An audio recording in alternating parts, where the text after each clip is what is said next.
dari pasar global dulu ya. Jangan lupa bahwa sawit kita ini sudah salah satu komoditi terpenting di global market. Di global market ada 17 jenis oil and fats. Dan market share yang terbesar 34% itu adalah dari sawit. Dan Indonesia dari total sawit 79 juta ton produksi di tahun 2021, 59% asalnya dari Indonesia.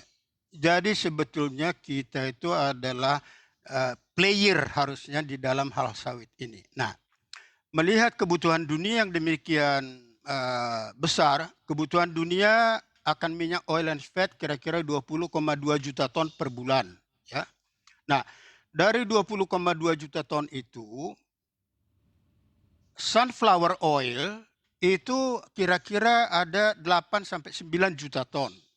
Nah, perang yang terjadi antara Ukraina dengan Rusia menyebabkan shortages kira-kira 1,2 juta ton. Ukraina 500.000 ton shortage, Rusia 700.000. Jadi ada 5,6% short. Itulah harga itu, makanya ini akan tinggi.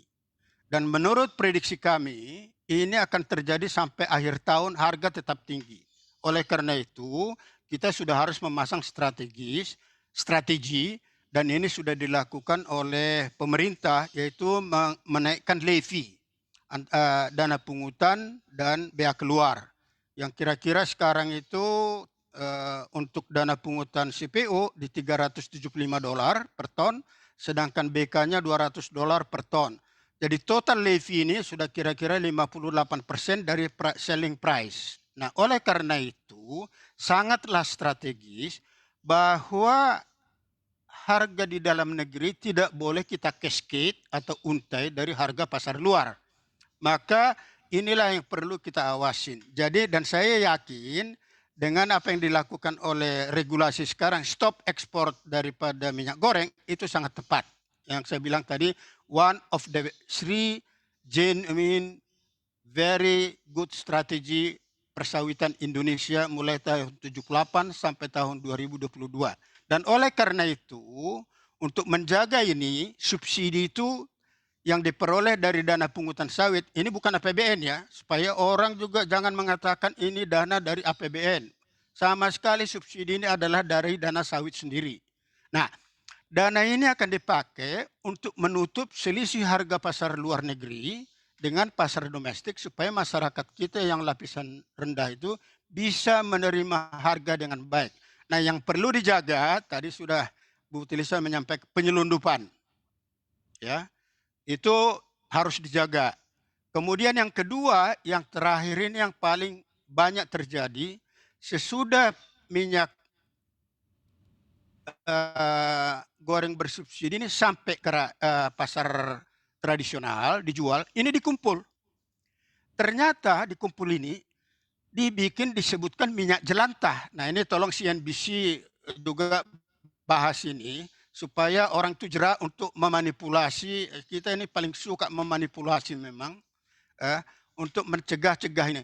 Apa yang terjadi adalah minyak goreng curah bersubsidi ini, Bu Telisa, dikumpulkan dan di-announce sebagai minyak jelantah dan diekspor.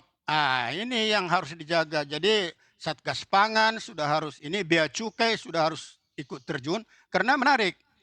Begini Mas Pram ya, harga minyak goreng kita ini kan 15.500 per kilo. Itu dengan PPN 11%. Kalau kita keluar ekspor itu 14.090, ya. Nah, harga ekspor minyak jelantah 18.800 sampai 19.200. Jadi kalau ini diklaim sebagai minyak jelantah tanpa pemeriksaan, ya lepas. Jadi kami sudah dari asosiasi dan juga perindustrian sudah menyampaikan kepada bea cukai bahwa cara menganalisa minyak jelantah atau minyak goreng sangat gampang. Yaitu kita sebutkan ada 4 parameter supaya segera dianalisa dengan quick method, itu bisa kita. Jadi tolong dicegah penyaluran minyak ini tidak pada tempatnya. Ini adalah minyak goreng yang bersubsidi yang harus dinikmati oleh seluruh penduduk masyarakat kita yang berpenghasilan rendah. Jadi jangan sampai disalahgunakan. Itu Mas.